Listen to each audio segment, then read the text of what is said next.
Bon, c'est quoi ces rumeurs sur Frédéric Vasseur partout sur les réseaux, comme quoi il pourrait se faire pousser vers la sortie à la fin de la saison? Mais la vraie question, c'est pourquoi? Déjà, niveau monoplace, la SF25, elle est bien différente de la 2024, avec notamment le passage à une suspension avant attirant, comme chez McLaren. Alors ouais, on peut critiquer le fait de tout changer à l'aube d'un nouveau règlement. Mais d'un autre côté, cette saison, elle peut servir de laboratoire pour 2026. Ensuite, les résultats sont beaucoup mis en avant.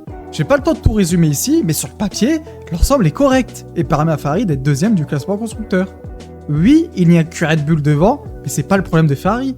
Oui, Mercedes a de gros problèmes moteurs, mais encore une fois, c'est pas le problème de Ferrari. Le résultat, il est là, P2 actuellement au championnat. À rajouter aussi que GP de Chine, Ferrari a fait 0 pointé. En course, la monoplace de Leclerc pesait 1 kg de moins que prévu à cause des dommages à l'aileron avant, qu'il avait subi lors de la bataille du premier tour avec Hamilton. Résultat, disqualification. Et pour Lewis, la planche de sa monoplace était trop fine. Résultat, disqualification. J'en profite pour faire un petit parallèle. C'est à partir de là que certains médias, notamment Canal+, que j'adore, ont commencé à dire que c'était le pire début de saison de Ferrari depuis des années.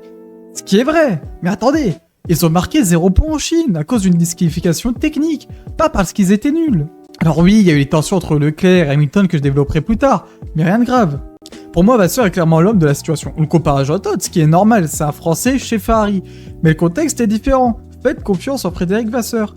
Ferrari a presque tout pour reprendre un championnat pilote ou constructeur. Il manque juste la monoplace. On a la meilleure line-up, on a les meilleurs pit stops. Laissez-lui le temps, s'il vous plaît. Je pense faire une vidéo beaucoup plus détaillée qui ne convient pas au format court. Je vous tiens au courant sur ça. Et voilà.